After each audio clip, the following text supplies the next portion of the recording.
জাহান্নামের দারোয়ানের সামনে জাহান্নামীদেরকে শিকল বেঁধে টেনে টেনে নিয়ে যাওয়া হবে। জাহান্নামের দারোয়ান জিজ্ঞেস করবে, দাঁড়াও, দাঁড়িয়ে যাবে, জিজ্ঞাসা করবে, তোমরা জাহান্নামে এসেছো কেন বলো? তোমরা কোন নবীর উম্মত উম্মতি? জাহান্নামের দারোয়ান রিদওয়ান জিজ্ঞাসা করবে, তোমরা কোন নবীর উম্মত উম্মতি বলো? আদম নবী না, ইয়াহইয়া নবী না, যাকারিয়া নবী না, সুলাইমান নবী না, মুসা নবী, কোন নবীর উম্মত উম্মতি বলো? তখন বলবে, আমরা হলাম প্যারা নবী জনাবে মুহাম্মদুর রাসূলুল্লাহ সাল্লাল্লাহু আলাইহি সাল্লামের উম্মত উম্মতি। জাহান্নামের দারোয়ান রিদওয়ান লজ্জায় পড়ে যাবে, হারে শেষ নবীর উম্মত আর সৌভাগ্য অর্জন করেছো, শেষ নবীর উম্মত আর ভাগ্য অর্জন করার পরে যে নবীর উম্মত হওয়ার পরেও তুমি জাহান্নামে এসেছো, যে নবীর উম্মত হওয়ার জন্য নবীগণ পর্যন্ত কেঁদেছেন। ও রব্বুল আলামিন আল্লাহ, আমাকে যদি নবী না করে শেষ নবীর উম্মত করতেন আমি বড় ভাগ্যবান হইতাম। সেই নবীর উম্মত আর উম্মতিদের ভাগ্য অর্জন করার পরে কিসের জন্য তুমি জাহান্নামে এসেছো বলো? ও ভাই, শেষ নবীর উম্মত হতে পেরেছি, তারপরেও জাহান্নামে। জাহান্নামের দারোয়ান রিদওয়ান আফসোস করবে, দুঃখ করবে, ইস, যে নবীর উম্মত হওয়ার সৌভাগ্য অর্জন করেছো তারপরেও জাহান্নামে এসেছো। ও সোনার ভাইরা, বিশ্বাস করুন, জাহান্নাম প্রতিদিন গর্জন দিচ্ছে। ও সোনার ভাইরা, জাহান্নাম প্রতিদিন গর্জন দিচ্ছে, আল্লাহ আমার উদর ভর্তি করো। ও সোনার ভাইরা, জাহান্নামের গর্ত, জাহান্নামের গর্ত, জাহান্নামের হুঙ্কার এত। আপনারা দেখেছেন অনেকেই দীঘায় গেছেন, দীঘায় গেছেন, সত্য কথা বলুন, দীঘায় গেলে ভোরবেলা যখন আপনি গেছেন পানির আওয়াজ পাওয়া যায় না, যায় না। ঢেউ এসে আছড়ে পড়ে, তখন দূর থেকে চড়চড় করে আওয়াজ হয়, ঢেউয়ের আওয়াজ পাওয়া যাচ্ছে। জাহান্নামের ওই রকম ভয়ঙ্কর আওয়াজ পাবে, চিৎকার শোনা যাবে, চিৎকার শুনতে পাবে। সেদিন কেউ কাউকে চিনবে না। এখানে যারা আছেন নিয়ত করুন, কবরে যদি শান্তি পেতে চান আর মৃত্যুটা যদি সহজ এবং সরল ভাবে বিনা কষ্টে যদি মৃত্যুবরণ করতে চান, তাহলে প্রথমেই হতে হবে নামাজি। যদি নামাজি বেনে যান, মৃত্যু কষ্টটা এমন হবে যেমন একটা বাচ্চাকে কোলের ভিতরে চাপলে যেমন কষ্ট, আল্লাহ তেমন কষ্ট দেবেন। একটু জোরে বলুন না সুবহানাল্লাহ। কোন কোলের ভিতরে কোন বাচ্চাকে এরকম ধরলে কষ্ট পায় ভাই? কষ্ট পায় না। মৃত্যু কষ্টটা তেমন মুমিনের জন্য। ও সোনার ভাইরা, মুমিনের ব্যক্তি ইন্তেকালের পরে তার সামনে ফেরেশতারা জান্নাতের বালাখানা ধরবে। তোমার ইবাদত আল্লাহ রাব্বুল আলামিন খুশি হয়ে গেছে, তোমার জন্য জান্নাতের এই বালাখানা রইল। এজন্য হাদিস পাকের ভিতরে এসেছে তিনটে জিনিস তোমরা দ্রুত গতিতে করবে। এক নম্বর হলো যখন মানুষ ইন্তেকাল করবে তাড়াতাড়ি করে তোমরা দাফন করবে। তাড়াতাড়ি করে দাফন করো, দেরি করো না। অমুক ছেলে আসবে, অমুক মেয়ে আসবে, 3 দিন 4 দিন ধরে রেখো না, তাড়াতাড়ি তোমরা কি করো? দাফন করো।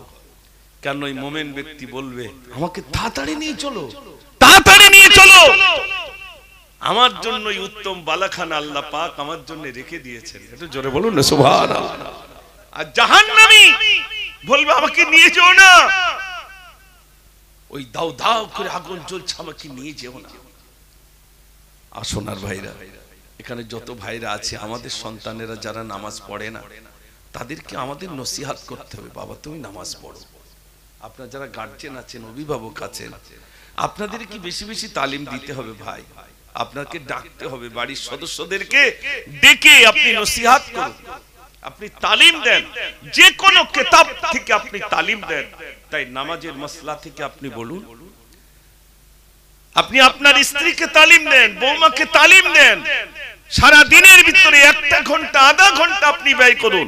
সারা দিন যদি না পারেন, সপ্তাহে একটা দিন নিজের সন্তানদেরকে নিয়ে বসুন যে আমাদের ইবাদতটা বাড়ছে না কমছে, আমাদের গুনার হার বাড়ছে না কমছে। এটা যদি আমরা বিশ্লেষণ করি, যেমন ব্যবসায় লস লাভ হলে বাপ বেটায় এক জায়গায় বসে না ভাই, এই লস হলো কি করে খোকা দেখ দি, অত বড় জলকারে এই কোটি কোটি টাকা লস, খোকা বস কি হয়েছে তুই একটু আমার দেখা, আমি তো ঠিক মতো টাকা দিছি তারপরেও কেন লস হয়েছে ব্যবসায়। ও ব্যবসাটাই যদি লস আর লাভ বাপ বেটায় এক জায়গায় বসে যদি ঠিক করা যায়, তাহলে আমলের ব্যাপারে, ইবাদতের ব্যাপারে, কবর থেকে, মৃত্যু থেকে, আপনার কবর থেকে মুক্তি পাওয়ার লক্ষ্যে ওই ব্যবসার ফলাফল বাপ বেটায় কি এক জায়গায় বসা যায় না ভাই? যায়। বসি না কেন? এই জন্য আমার যুবক ভাইদেরকে আমি দৃষ্টি আকর্ষণ করছি, আমার যুবক ভাইরা যারা সদস্য আছেন, এই কমিটি যত যুবক ভাই আছেন, মাইকের আওয়াজ যারা পাচ্ছেন, কমিটিতে যত ভাইরা আছেন, এবার একটু সামনে আসতে হবে, দু চারটি গজল শোনাবো বলে লেখি নাকি, যুবক ভাইদেরকে একটু নিয়ে আসি। কই আমার সেসব সদস্য ভাইরা কোথায়? একটু স্টেজে আসতে হবে আপনাদের। যে সমস্ত যুবক ভাইরা জলসা দিয়েছেন, আমার সোনার ভাইরা, যুবক ভাইরা, সত্যি আমি আনন্দিত আপনারা এই সুন্দর মেহফিল করেছেন। যুবক ছাড়া এটা সম্ভব নয়। যুবকদের অক্লান্ত পরিশ্রম এবং তানারা নির্বাচিত করেছেন আলহামদুলিল্লাহ। আজকের দিনে বড় বড় উলামায়ে কেরাম তানারা দাওয়াত দিয়েছেন, তানারা আসবেন, তানাদের নসিহতগুলো আমরা শুনবো এবং বাড়ি পর্যন্ত নিয়ে যাব, সেই মোতাবেক আমরা আমল করব ইনশাআল্লাহ। একটু জোরে বলুন না ইনশাআল্লাহ। আমি যুবক ভাইদেরকে ডাকছি, আপনারা দয়া করে প্লিজ একটু আপনারা আসুন, আসলেই আমি কিছু গজল শোনাবো ইনশাআল্লাহ। কাঁদি জয়নাব কাঁদি কুলসুম কাঁদি সাকিনা, কাঁদি জয়নাব কাঁদি কুলসুম কাঁদি সাকিনা, খাই দুই দুই ফিরে এলো, খাই দুই দুই ফিরে এলো, হুসাইন এলো না, কাঁদি জয়নাব কাঁদি কুলসুম কাঁদি সাকিনা, আল্লাহুম্মা সাল্লি আলা, সবাই পড়ো, মাওলানা মুহাম্মদ ওয়া আলা আলি সাইয়্যিদিনা।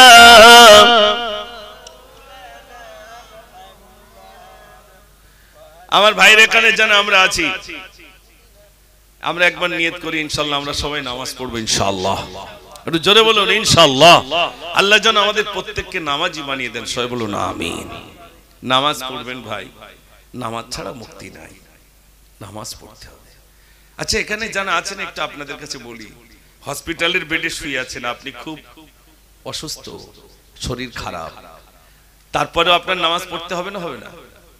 একটু জোরে বলেন, নামাজ পড়তে হবে। শরীর অসুস্থ, নামাজ পড়তে হবে, তার বিধান আল্লাহ দিয়েছেন, রাসূল শিখিয়ে দিয়েছেন। খুব অসুস্থ কিভাবে তুমি নামাজ পড়বে? বসে নামাজ পড়ো, শুয়ে নামাজ পড়ো, ইশারা করে নামাজ পড়ো, তবে পড়ো নামাজ। এক ওয়াক্ত নামাজ যদি ইচ্ছাকৃত কেউ ছেড়ে দেয়, 80 হোক বা জাহান্নামে পড়তে হবে। কত হোক বা ভাই? 80 হোক বা 1 হোক বা সমান 2,88,00,000 বছর। কত হোক বা বলেছি? 80 হোক বা 1 হোক বা সমান কত? 2,88,00,000 বছর। এবার তাহলে আপনারা হিসাব করেন যে 80 হোক বা তাহলে কত বছর জাহান্নামে পড়তে হবে। রেহাই নাই। একবার ভাবুন, চোখটা বন্ধ করুন, শুধু ভাবুন, আমাদের থেকে সবাই চলে গেছে। যারা এসেছিলেন ওই বিরাট বালাখানা তৈরি করেছিলেন, তারাও চলে গেছে, তারাও চলে গেছে, আমাকেও যাওয়া লাগবে। কত আলেম গেছে, কত মুফতি গেছে, কত পীর সাহেব গেছে, নবীগণ চলে গেছেন, আমাকেও যেতেই হবে। এই সোশ্যাল মিডিয়ায় দিন দেখছিলাম একজনের লাশ তুলেছে বাংলাদেশে, কবর থেকে লাশ তুলেছে। লাশ তোলার কারণ ছিল ওই মৃত ব্যক্তি তিনি কবর থেকে তিনি বাচ্চাদেরকে, ছেলেদেরকে স্বপ্নে দেখাচ্ছেন, বাবা আমি পানিতে রয়েছি, বাবা তোমরা আমার কবরটা অন্য জায়গায় হস্তান্তর করো, আমি পানিতে আছি, মানে আমার কবরে পুরো পানি কাদা, তোমরা আমার কবরটা হস্তান্তর করো। একবার দেখেছেন, দুবার দেখেছেন, বারে বারে যখন দেখছেন তখন আলেমদেরকে ডেকেছেন, গায়ের মানুষদেরকে ডেকেছেন, যে আমরা বারে বারে আমরা সব ভাই একই স্বপ্ন দেখছি। আমার আব্বা যেন বলছে আমার কবরটা তোমরা অন্য জায়গায় দাও, আমাকে পুনরায় তোমরা তোলো। তো কি করলেন আলেমরা? এক জায়গায় পরামর্শ করে কবরটা খনন করলেন, মানে খুঁড়লেন। খুঁড়ে লাশ যখন তুলবে তানারাই বলছেন যে ভিতরে কোনো অন্য খুশবু পাচ্ছি না, শুধু সেন্ট পাচ্ছি, খুশবু পাচ্ছি, বরং কোনো গন্ধ নয়, কবর থেকে খুশবু পাওয়া যাচ্ছে, আর যেমনটি শুয়েছিলাম তেমনই পর্যন্ত তাজা রয়েছে। একটু জোরে বলুন সুবহানাল্লাহ। তিনি কি ছিলেন? তিনি ছিলেন মসজিদের ইমাম সাহেব, ইমামতি করতেন, 5 ওয়াক্ত নামাজ তাকবীরে উলা শহীদ পড়তেন। একটু জোরে বলুন না সুবহানাল্লাহ। ও ভাইরা, বাপজিরা, নামাজ ছাড়া মুক্তি নেই। আপনারা বলছিলেন হাফেজ সাহেব হুজুর রহমাতুল্লাহ আলাইহির কথা, এখানে আমি এসেছি, আমাকে অনেকে বললেন হুজুর আমরা হাফেজ সাহেব হুজুরের খুব মহব্বত করি, খুব ভালোবাসি। ওই মানুষটা কেমন ছিলেন আমরা একবারও বিশ্লেষণ করি নাই, একবারও ভাবি নাই। আমি তার নগণ্য একটা ছোট্ট ছাত্র হিসেবে বলছি, একদিনের তরে দেখি নাই যে তাহাজ্জুদের নামাজ তার কাজা হয়েছে। প্রতিদিন তাহাজ্জুদের নামাজ ওই গম্বুজওয়ালা মসজিদ তখন ছিল, ওখানে গিয়ে পড়তেন প্রত্যেক দিন। সেই ভোর তাহাজ্জুদের থেকে নিয়ে আর ফজর পর্যন্ত, ফজরের পর থেকে ইশরাক পর্যন্ত জিকির, আল্লাহ জিকির, লা ইলাহা ইল্লাল্লাহ জিকির। তারপরে সূর্য উদয় হবে, সূর্য যখন উঠে যাবে তারপরে তিনি ইশরাকের নামাজ পড়তেন, তারপরে আমাদের সবক নিতেন, সবক পারা নিতেন। এটা আমি এই আপনাদের সকলের সামনে বলছি ভাই, আমি নিজ চোখে সেটা দেখেছি। কোন নামাজই তিনি বাদ দিতেন না, কোন নামাজ। আর আমরা তো এখন মসজিদে নামাজ পড়ছি, 2 রাকাত ব্যাগিয়াত দিচ্ছি, সব পালিয়ে যাচ্ছে। আর হাফেজ সাহেব দাঁড়া, তুই চুপ কর। তো যেখানেই ভাইরা আমার, তাহলে বলুন ওই মানুষকে দেখে আমাদের শিক্ষা নিতে হবে না, হবে না ভাই? এমন কোন নামাজ তিনি বাদ দিতেন না।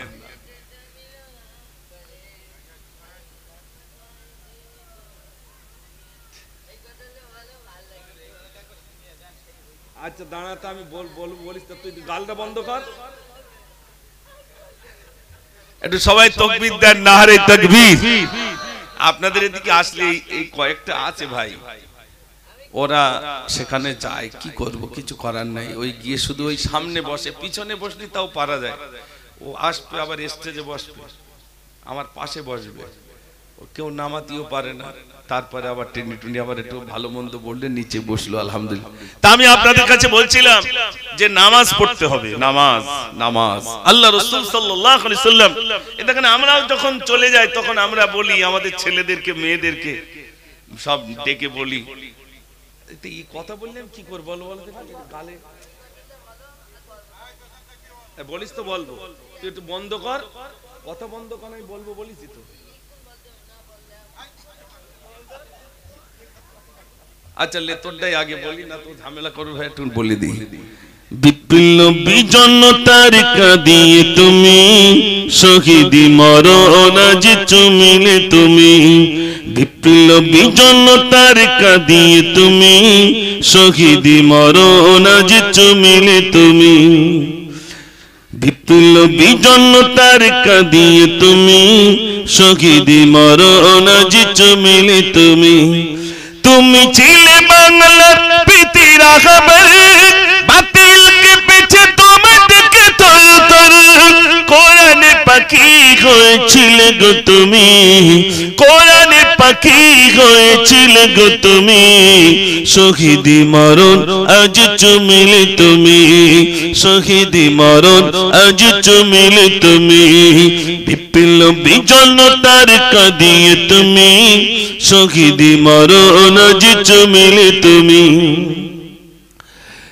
কারাগারে কাটালে 13টি বছর, জনগণ দিলে পিছু কদর। তুমি যে ছিলে মোদে নয়ন মনি, তুমি যে ছিলে মোদে নয়ন মনি, শহীদ মরণ আজ চুমিলে তুমি, বিপ্লবী জনতার কাঁদিয়ে তুমি, শহীদ মরণ আজ চুমিলে তুমি। নারে তাকবীর। তো ভাইরা বলছিলাম আমরা একদিন ইন্তেকাল হব, ছেলে মেয়েদের ডেকে বলি ওই গাবতলায় 4টে দোকান রয়েছে, কোমরপুকুরি 4টে দোকান আছে, তোরা সব ভাগ বাট্টা করিলিস, মাঠের 2 বিঘে জমি আছে ওগুলো সব ভাগ বাট্টা করিস। বলে না ভাই? বলে। আল্লাহ রাসূল সাল্লাল্লাহু আলাইহি ওয়াসাল্লাম কি বললেন চলে যাওয়ার সময়? সালাত সালাত সালাত, আকিমুস সালাত, নামাজ নামাজ নামাজ। এখানে আজ আমি যুবক ভাইদেরকে কই ডাকছিলাম, এসছে সব? কই কমিটি ভাইরা রান্না যে করে করুক, যারা হ্যাঁ ওই সেটাই তো কমিটি ভাইরা কোথায়? একটু আসেন ভাই, আসেন। কই যুবক ভাইরা যারা আজকে কমিটিতে যারা আছেন আলহামদুলিল্লাহ, আপনারা একটু আসেন না, একটু সামনের দিকে আসেন, স্টেজে আসেন। মাশাআল্লাহ, একটু তাকবীর জোরে দেন না, নারে তাকবীর। আর একটু জোরে দেন, নারে তাকবীর। দেখেন এই আল্লাহ বেশ কয়েক জায়গায় নিয়ে গেছেন, আমি সেখানকার যুবকদেরকে প্যার করতে হবে। আল্লাহ রাসূল যুবকদেরকে প্যার করতেন, ভালোবাসতেন। আল্লাহ রাসূল সাল্লাল্লাহু আলাইহি ওয়াসাল্লাম বলেছেন বুড়ো মানুষ জান্নাতে যাবে না, জান্নাতে যাবে সব জনেরা। ও ভাই আসেন, উপরে আসেন, উপরে আসেন। মাশাআল্লাহ। তো সাহাবারা বললেন ইয়া রাসূলুল্লাহ আমরা বুড়ো হয়ে গেছি, তাহলে আমাদের উপায় কি হবে? আল্লাহর নবী বললেন, আচ্ছা বলছি তো কি বলছিলাম, আল্লাহ রাসূল সাল্লাল্লাহু আলাইহি ওয়াসাল্লাম বললেন ও আমার সাহাবারা তোমরা যুবক পেরিয়ে বৃদ্ধে পা দিয়েছো, যুবক বয়সের আমলটা বৃহৎ আমল। কমিটিতে কতজন আছেন ভাই? কত? ওরে সর্বনাশ, 48 জন যুবক। দেখেন একটু তাকবীর জোরে দেন না, নারে তাকবীর। তা 8 যুবক ভাইরা সব কাজে রয়েছে নাকি? আচ্ছা আচ্ছা তাই হোক। আমি আচ্ছা সেক্রেটারি সাহেব কে? কই সেক্রেটারি সাহেব আপনি? আচ্ছা আপনি ওখানে দাঁড়ান। সেক্রেটারি সাহেব আমার কাছে বললেন হাফেজ সাহেব হুজুরের নামে গজলটা একটু বলতে হবে। আচ্ছা আমার হাফেজ সাহেব হুজুর বেনামাজি ছিল, নামাজি ছিল ভাই? নামাজি ছিলেন। তাহলে হুজুরের যদি আমরা অনুসারী হই তাহলে আমরা বেনামাজি হব না নামাজি হব? বাস, আমরা আর কিচ্ছু বলবো না। আমরা যদি হাফেজ সাহেব হুজুরের অনুসারী হই, তিনি যদি আমাদের মহাব্বতের হয়, আমার যুবক ভাইদেরকে হাত জোড় করে বলছি হাফেজ সাহেব হুজুর যুবকদেরকে খুব ভালোবাসতেন, খুব প্যার করতেন। ও আমার যুবক ভাইরা যারা জলসা দিয়েছেন, আমি সত্যিকারে আপনাদের প্রতি আমি খুবই সন্তুষ্ট। শুধু আপনাদের কাছে বললো হঠাৎ করে 5 ওয়াক্ত নামাজ কেউ পড়তে পারবে না? পারবে? প্রথমে জুমায় এবার যদি কেউ হয়তো বিড়ি খায়, আপনি যদি বলে বিড়ি ছাড়তে হবে তার মসজিদ যাবে, তো বাথরুম হবে না। ঠিক বলছি না ভুল বলছি? কোনো কিছু তুই চুপ কর না। আমার ভাইরা তো বলছিলাম প্রথমেই যে 5 ওয়াক্ত তা হবে না, 1 ওয়াক্ত করে শুরু করতে হবে।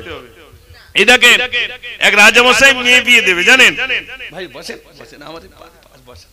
তো রাজামশাই মেয়ে বিয়ে দেবে, তো রাজামশাই মেয়ে বিয়ে দেবে, তা কত যুবকরা এসেছে, রাজামশাই মেয়েটা আমাকে দেবেন? বলছে না। বলছে তুমি নামাজ পড়ো, তাহলে পড়ি না, তাহলে মেয়ে দেবো না। তা সবাই চলে যাচ্ছে, একটা যুবক এসেছে, রাজামশাই মেয়েটা আমাকে দেবেন? রাজামশাই বলছে তুমি নামাজ পড়ো, তো বলছে না নামাজ পড়ি, বল তাহলে মেয়ে দেবো না। বলে যদি নামাজ পড়ি তাহলে মেয়ে বিয়ে দেবো।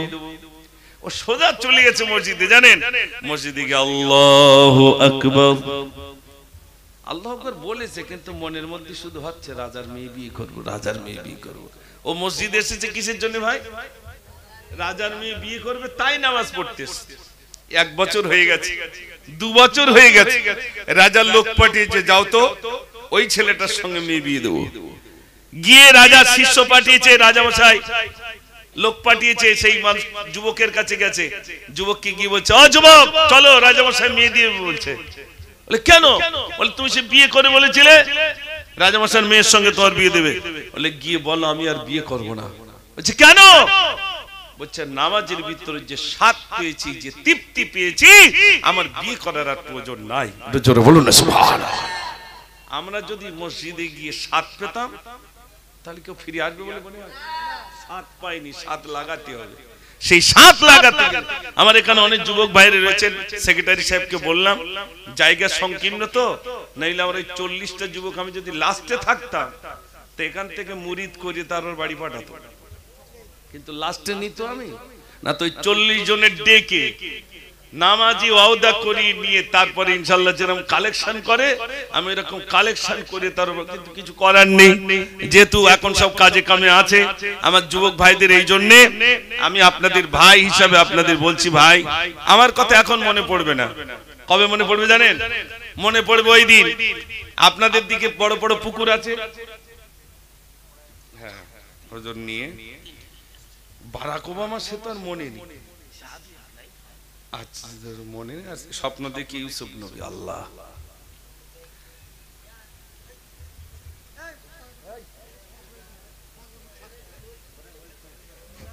না ওরা থাকবে, ওর মুখস্থ হলো কি করি তাই চিন্তা করেন দিন। হ্যাঁ হ্যাঁ আমার গজল শুনি শুনে মুখস্থ করে ফেলেছে, মাশাআল্লাহ। আচ্ছা আচ্ছা বলছি, আমি এতে এইবারে 1.5 ঘন্টা মতো আলোচনা রেখেছি, আর মিনিট 15 মতো গজল বলবো। আমি আগে গজল বলি না, ওই 1টা বলি, আর আগে প্রচুর বলতাম, এখন আর খুব বেশি বলতে পারি না, কেননা দিন দিন বয়স তো বাড়ছে নাকি ভাই, বয়স বাড়ছে, দাড়ি চুল এদিক দিয়ে সাদা এদিক দিয়ে সব সাদা হয়ে যাচ্ছে, আর কদিন তারপরে এখনো যে গজল বলছি, আর আল্লাহ বলার মতো সুযোগ দিয়েছেন বলে বলতে পারছি। প্রত্যেক দিন যখন ছুটি দেয় তখন বাড়িতে যখন যায় 2:30 3টে বেজে যায়, তাহলে বলুন গলা কতক্ষণ। তারপরেও আলহামদুলিল্লাহ আল্লাহ যে ভালো রাখেন এটা আল্লাহর বড় দয়া। ভাইরা শুনতে চেয়েছেন, স্বপ্ন দেখিয়া ইউসুফ নবী পিতাকে ডাকিয়া কহিল, 11টি তারা চন্দ্র সূর্য আমাকে সিজদা করিল, আমাকে সিজদা করিল। স্বপ্ন শুনিয়া ইয়াকুব নবী, মানে ইউসুফ নবী ইয়াকুব নবীর কাছে গিয়ে বলছে, আব্বা, বলছে কি? বলছে একটা স্বপ্ন দেখেছি। কি স্বপ্ন? বলছে 11টি তারা চন্দ্র সূর্য যেন আমাকে সিজদা করছে। তো ইয়াকুব নবী বুঝলেন এ ছেলে যাতাই না, তাই স্বপ্ন শুনি কি বলছে শোনেন। স্বপ্ন শুনিয়া ইয়াকুব নবী ইউসুফকে কোলে টানিল, হঠাৎ করিয়া 10 ভাই মিলে মারিবা চিন্তা করিল, মারিবা চিন্তা করিল। 10 ভাই যুক্তি করে বলছে আমার আব্বা ইউসুফকে ভালোবাসছে, ইউসুফ আর বনিয়ামিন ওনারা অন্য মায়ের সন্তান, তো এই 10 ভাই রেগে গিয়ে যুক্তি করলো, চল আব্বার কাছে গিয়ে যুক্তি করে ইউসুফকে নেব, মেরে দেব। 10 ভাই যুক্তি করছে, আমি সেটা লিখলাম কবিতা আকারে। যুক্তি করিয়া 10 ভাই মিলে বলিল ইয়াকুব নবীকে, আর বাগান করিয়া পিতাকে বোঝাইয়া নিয়ে গেল কেনানের জঙ্গলে, নিয়ে গেল কেনানের জঙ্গলে। 10 ভাই মিলে যুক্তি করিয়া ফেলিল অন্ধ কুয়াতে, মালিক নামক এক সওদাগর তো আসিল কুয়ার পাশেতে, আসিল কুয়ার পাশেতে। 10 ভাই মিলে যুক্তি করে ইউসুফ নবীকে কুয়ার ভিতরে ফেলে দিয়ে চম্পট গিয়ে আব্বাকে বলছো, আব্বা ইউসুফকে সে নিয়ে গিয়েছিলাম জঙ্গলে, সে বাঘ ইউসুফকে খেয়ে ফেলেছে, এই দেখো রক্ত মাখা জামা। ইয়াকুব নবী বলছেন আমার ছেলে মরিনি, তোর আমার সঙ্গে মিথ্যা কথা বলছিস। ইয়াকুব নবী ইউসুফ নবী শোকে কেঁদে কেঁদে চোখ দুটো অন্ধ হয়ে গেছে, আমি সেটা বলবো ইনশাআল্লাহ, অনেক লম্বা ঘটনা। তো ইউসুফ নবীকে কুয়ার ভিতরে ফেলে দিয়ে চলে গেল। দেখেন বাঁচানেওয়ালা কে ভাই, কুয়ার ভিতরে 10 ভাই ফেলে দিল, দিয়ে এরা তো চলে গেছে। কবি লিখেছেন, পানির পিপাসায় ছুটিয়া ছুটিয়া দিয়া আসিল কুয়ার পাশেতে আর বালতি দিয়া পানি তুলিবে পানির বিনিময় ইউসুফকে পানির বিনিময় ইউসুফকে একটু জোরে বলুন সুবহানাল্লাহ। কুয়ার ভিতরে বালতি ফেলেছে পানি খাবো। এখন যেমন মোড়া দিলি পানি বেরোয়, কলটি ফেলে পানি বেরোয়, তখন ছিল কুয়া, তো বালতি নিয়ে কুয়ার ভিতরে ফেলেছে পানি খাবো। রশি টানছে পানি খাবো পানি খাবো, রশি টানতে টানতে বালতি উঠেছে, দেখছে একটা সুন্দর বাচ্চা, এত সুন্দর দেখতে। সওদাগর তখন বলছে রূপ দেখিয়া খুশির ফোয়ারা, রূপ দেখিয়া খুশির ফোয়ারা, উঠিল মিশর শহরে বিক্রি করিয়া ফেলিবে বলিয়া প্রচার করিল বাজারে, প্রচার করিল বাজারে। অনেক টাকা দাম হবে, বিক্রি করব। কাকে তুলেছে ভাই বাজারে?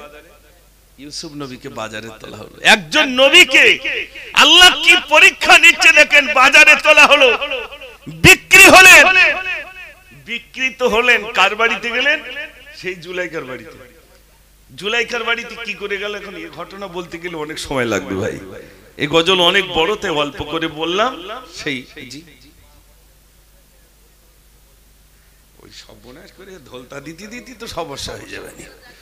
হ্যাঁ মাশাআল্লাহ, মায়েরাও বুড়িমার গজল শুনবে, তবে বাড়ি বুড়ি থাকলে খেদমত করবে না। বুড়িমার গজল শুনবে, তো বাড়ি যদি বুড়িমা থাকে সে বুড়িমার একটু খেদমত করতে হবে না? হবে না ভাই? কুটুম এসেছে, এসে জিজ্ঞেস করছে বউ আমার কাছে একটু যেও, বলে বউ কি করে যাই, বুড়ি টানতে টানতে আমার সময় চলে যাচ্ছে। সুবহানাল্লাহ, বুড়ি টানতে টানতে সময় চলে যাচ্ছে, উনি বলতে সুবহানাল্লাহ। তো ভাইরা, মায়েদের সামনে অবশ্যই বললো আমার মায়েরা, এখানকার মায়েরা ভালো আলহামদুলিল্লাহ। আমার মায়েরা আপনারা শুনবেন বলেছেন, ইনশাআল্লাহ আপনাদের কাছে বলবো। তবে ভাইরা বেশ কিছু গজল রিকোয়েস্ট করেছেন, সেগুলো তো বলতেই হয়। আশেপাশে কম বেশি আসছি, অনেক গজল বলছি, তারপরেও দেখছি সব জায়গায় বলে আর আমার জায়গায় বলবে না, এটা দুঃখ পাবে আমার যুবক ভাইরা। তো নামাজের কথা তো বলেছি, আর এই ঠান্ডার সময় মসজিদে যেতে হবে। মসজিদে যাওয়ার আগে কি করতে হবে ভাই?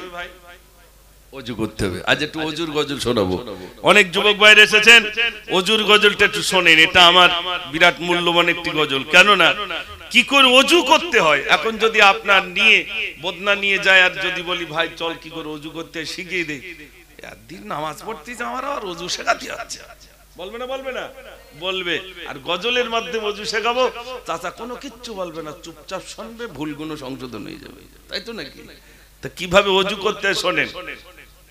আরববাসী আর ভারতবাসী দুজন এক জায়গায়, তো লিখেছিলাম আমি ভারতবাসী কোন বিদেশি, ও আরববাসী শোনো না, আরবিতে যে ওযু বলে একটু মরি বোঝো না।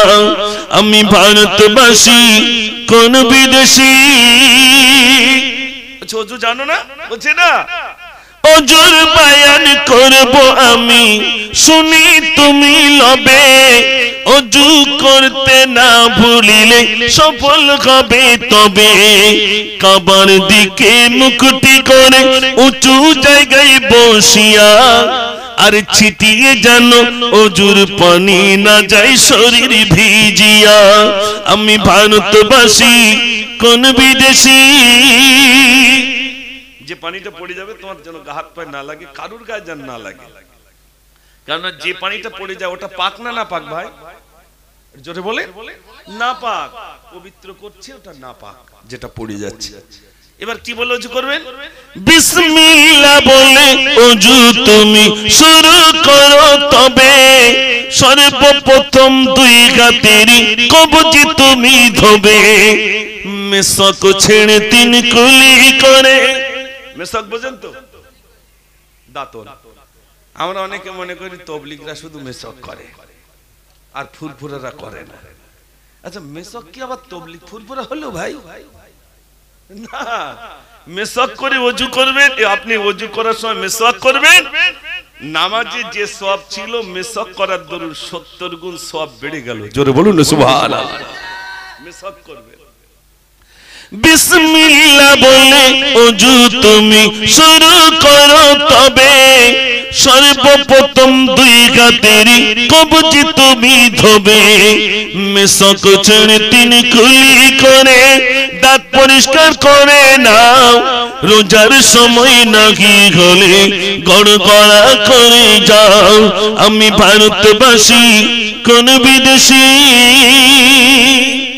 কুলি করে নিলাম, এবার কোথায় পানি দেবো? নাকে। নাক দেখবেন অর্ধেকটা শক্ত অর্ধেকটা নরম। নাক টেপা টিপি করতে জানো? অনেকে নাক উড়িয়েছে, জানে না কতটা শক্ত কতটা নরম। নরম জায়গা পর্যন্ত পানি পৌঁছানো। কবি লিখেছেন, একটি নাকের 2টি ছিদ্রে ডান হাতের পানি দাও। বাম হাতে 2 আঙুল দ্বারা ময়লা বাহির করে নাও। একটি নাকের 2টি ছিদ্রে ডান হাতের পানি দাও। বাম হাতে 2 আঙুল দ্বারা ময়লা বাহির করে নাও। সীমারেখা বলছি আমি, ছবি তুমি করো না। আর বলছি আমি ওযুর কথা, ব্যথা মনে নিও না। আমি ভারতবাসী কোন বিদেশি। নাকের নরম যাওয়া পর্যন্ত পানি দিলাম। এবার কোন দিকে দেবেন? আমার দিকে তাকাবেন। মুখটা ধুতে হবে তো নাকি ভাই? কিন্তু কোথা থেকে কোন পর্যন্ত জানি না। শোনেন, কপালের ওই চুলের হতে গোড়া থেকে ধরা, আর থুতনি থেকে নিচের দিকে যত দাড়ির গোড়া। এক কানের এই লতি হতে অন্য কানের লতি 3 বারেতে ধৌত করো, দেবে খোদা জ্যোতি। জোরে বলুন সুবহানাল্লাহ। ওযু করবেন, মুখমণ্ডলে আল্লাহ জ্যোতি ফিরিয়ে দেবেন। জোরে বলুন সুবহানাল্লাহ। করবেন তো ইনশাআল্লাহ? ওযু করবেন, যত ওযু করবেন আল্লাহ জ্যোতি ফিরিয়ে দেবেন। তারপরে কি শোনেন, মুখমণ্ডল ধুয়ে নিলাম, এবার কি করব? 2 হস্ত দয়ের কোণই সহ 3 বারে ধোবে। 2 হাতেরই তালু দিয়ে মাথা মাসা করে নেবে। শাহাদাতটি কানের ভিতর, বড় আঙুলটি বাহিরে। আর আমরা কি করি? শাহাদাত আঙুল এরকম পেঁচ মারে, 2-1 পেঁচ মারে, মেরে আর এরকম একটু টেনে নিয়ে একটু চুমু খায়। খায় না ভাই? আচ্ছা আপনারা বলুন, এইটা কি ঘাড়?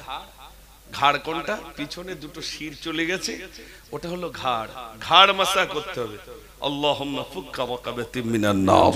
প্রত্যেকটা অঙ্গ প্রত্যঙ্গ ধোয়ার দোয়া আছে। ডান হাত ধোয়ার দোয়া আছে, বাম হাত ধোয়ার দোয়া আছে। এখন আমরা এই দোয়া বলতে বলতে হয়তো এই হাত শুকিয়ে যাবে, ওই জন্য আমরা আর অত বলি না।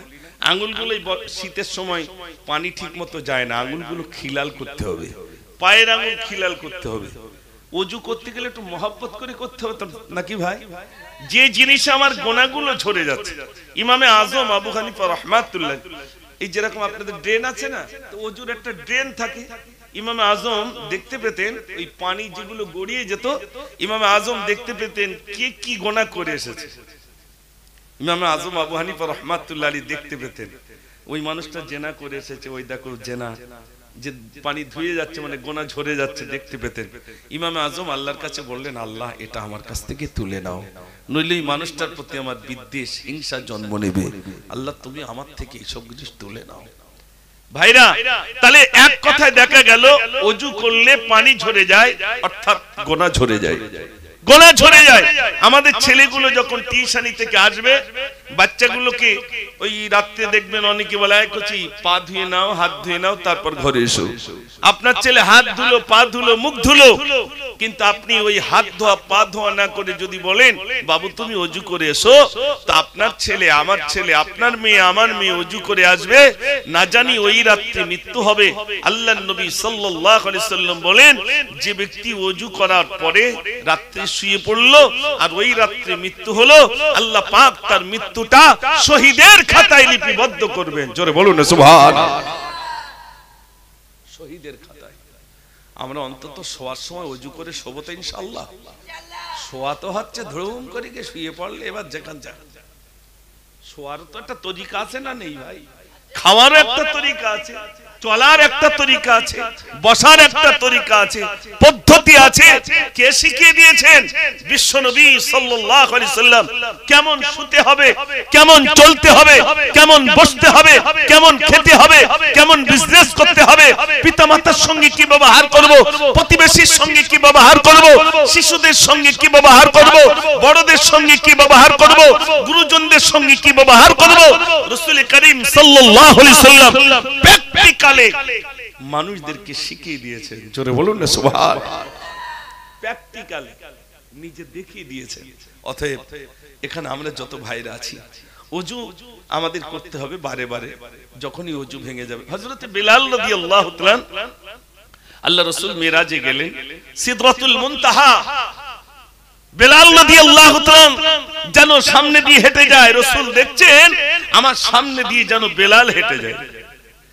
ভাই আমার, মিরাজ থেকে নবীজি ফিরলেন, বেলালকে ডাক দেন, ও বেলাল, বেলাল শোনো বেলাল, সিদরাতুল মুনতাহায় তোমাকে দেখেছিলাম, যেন আমি দেখলাম বেলাল আমার সামনে হেঁটে যায়। ও বেলাল, বলো বলো তুমি কি এমন আমল করেছো বেলাল, যার দরুন তোমার পায়ের শব্দ আমি সিদরাতুল মুনতাহায় দেখতে পেয়েছিলাম? বেলাল বললেন, ইয়া রাসূলুল্লাহ, হাবিবাল্লাহ, আমার খাস আমলের ভিতরে একটা আমল ছিল, আমার যখন ওযু ভেঙে যায় আমি বেলাল সঙ্গে সঙ্গে ওযু করে নি। জোরে বলুন না সুবহানাল্লাহ। আমার ভাইরা, নামাজের কথা বললাম, ওযুর কথা বললাম, ওযু আর নামাজ নিয়ে গজল লিখেছিলাম অনেক আগে। সে আপনার গজলটা ছিল, ফজর পড়া হলো না, মনের ভিতর বেদনা, নামাজ হলো জান্নাতের ওই ঠিকানা। জোরে বলুন না সুবহানাল্লাহ। লিখেছিলাম, ফজর গেল ঘুমের ঘরে, জোহর গেল হেলে দুলে, আবার আসরের ওই আজান দিলে আমি কাজে রওয়ানা, নামাজ হলো জান্নাতের ওই ঠিকানা। ফজর গেল, জোহর গেল, আসর গেল, ভাবছি মাগরিবটা পড়বো ওই গাবতলায় মসজিদে, ওখানে গিয়ে পড়বো ভাবছি। কিন্তু কবি লিখেছেন, মাগরিবের ওই আজান শুনি চা খেতে ওই বসে আমি, সবাই ওযু করে যাই যে দেখি আমার নামাজ হলো না, নামাজ হলো জান্নাতের ওই ঠিকানা। মাগরিব চলে গেল, বাকি আছে কি ভাই? ইশারা জান দিলে পরে ভাবি পড়বো নামাজ ঘরে গিয়ে, বিবি বাচ্চাকে দেই কোলে তুলে, বিবির কাজই ফুরায় না, নামাজ হলো জান্নাতের ওই ঠিকানা। 5 ওয়াক্ত চলে গেল।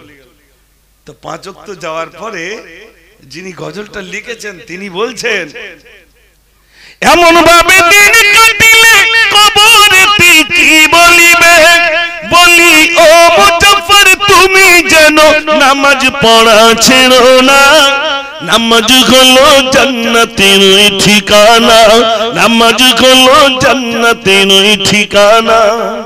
জোরে বলুন না সুবহানাল্লাহ। আল্লাহ যেন আমাদের প্রত্যেককে পাঞ্জেখানা নামাজি বানিয়ে দেন। সবাই বলুন আমিন। ভাইরা, এই যখন নামাজ পড়তে পড়তে নামাজ পড়বেন তো এক ওয়াক্তের নামাজ ছেড়ে গেছে, মনে যদি ছটফট না আসে, বেদনা, একটা ওয়াক্তের নামাজ ছেড়ে গেল, কাজা হয়ে গেল, এই যন্ত্রণা যতক্ষণ না আসবে, যদি যন্ত্রণা আসে তাহলে মনে করবেন ঈমানটা আছে, আর যদি যন্ত্রণা না আসে তাহলে মনে করবেন সব শেষ হয়ে গেছে। বুঝতে পারেননি ভাই? যদি যন্ত্রণা আসে, ইস আমার নামাজটা ছেড়ে গেল, কাজা হয়ে গেল, যখন যন্ত্রণা আসবে মনের ভিতরে, যে যন্ত্রণা এসেছে, ছটফট করবে মুমিন। আপনি দেখেন এখানে যত নামাজি ব্যক্তি আছে, এক ওয়াক্তের নামাজ যদি ইচ্ছা করে, জোর করে, জুলুম করে তাদেরকে করা হয়, নামাজ যদি জীবন থেকে সরে যায়, এক ওয়াক্তের নামাজ, মনটা আপনার মলিন হয়ে যায়, ইস আমার নামাজটা ছেড়ে গেল। ভাই তোকে খেতে দিতে হবে না, তুমি কি বন্দি কর, অথচ আমাকে একটু উজু করার জায়গাতে আমাকে নামাজ পড়ারটা সুযোগ দে। এটা হলো মোমেনের কথা। একটু জোরে বলুন না সুবহানাল্লাহ। আমার সোনার ভাইরা, এই জন্য যাওয়ার আগে আমার এই কমিটি সাহেবগণ, যুবক ভাইরা, নওজোয়ান ভাইরা, আমার মায়েরা জানারাই আছেন, মাকালগাছার পাশে দেখবেন আমাদের দাসপাড়া আছে, আসেন না ভাই? দাসপাড়ায় যারা আছে ওরা কলমা পড়েনি, কিন্তু ওরা নামাজ পড়ে বলে মনে হয়, একটু জোরে বলে, পড়ে না। আর আমিও পড়িনি, তাহলে ওদের সঙ্গে আমার আর পার্থক্য থাকলো কোথায় ভাই? দুই ভাত জমি আছে তো মাঝখান দিয়ে আইলাস এটা ভেড়িয়ে আছে, নামাজ নাই আল নাই, মানে ও যা আমিও তাই। নামাজ নামাজ ছাড়া মুক্তি নাই, নামাজ পড়তে হবে। এই জন্য আমি যতই বড় বড় কথা বলি আর যাই করি, যত টাকার মালিক হই না কেন, এখানে যারা আছেন সত্য কথা বলুন, আজরাইল যদি আসে আর যদি বলি ভাই দাঁড়া ব্যাংকে 2 কোটি টাকা আছে, তোর ওই 1.5 কোটি দিয়ে দেবো, তুই আমার একটুক্ষণ ছেড়ে দে বলে মনে হয় ভাই আর ছাড়বে না ভাই। কত বড় ঘুড়ি যখন অনেক উঁচু ওঠে তখন ঘুড়ি মাথা নাড়া দেয় আর বলে নিচে আর নামছি না। লাটাই যার হাতে থাকে সে বলে ঘুড়ি যতই উড়িস না কেন টান মারবো তোকে আসতে।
আলহামদুলিল্লাহ, আমার খুব ভালো লাগছে আপনাদেরকে পেয়ে। আমার পরেই আছেন মাকালগাছা মাদ্রাসার সুনামধন্য শিক্ষক এবং ওই মসজিদের ইমাম সাহেব। আলহামদুলিল্লাহ, আজ তিনি আমন্ত্রিত আপনাদেরকে নিয়ে খুব সুন্দর আলোচনা রাখবেন। আমি কম বেশি 2 ঘন্টা যাবত আপনাদের কাছে বিভিন্ন দিক নিয়ে আলোচনা রেখেছি। আমি বিদায় লগ্নে ছোট্ট একটি গজল বলি, আপনাদের থেকে বিদায় হব। একটাবার দুরূদ শরীফ পড়ুন, আল্লাহুম্মা সাল্লি আলা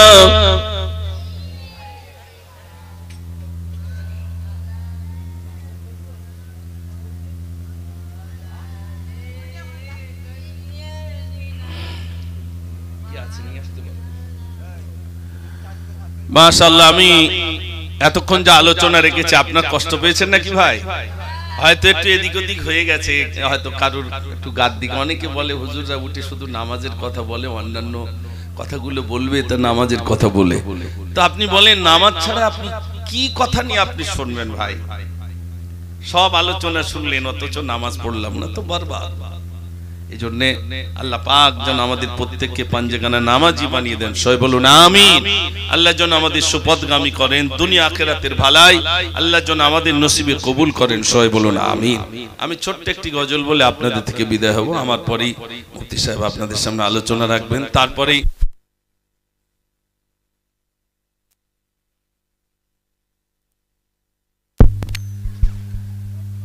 মায়ের কদম চুমে নিলে খোদার রকম হতো ফুলের সুবাস যতই তা হবে না মায়ের মতো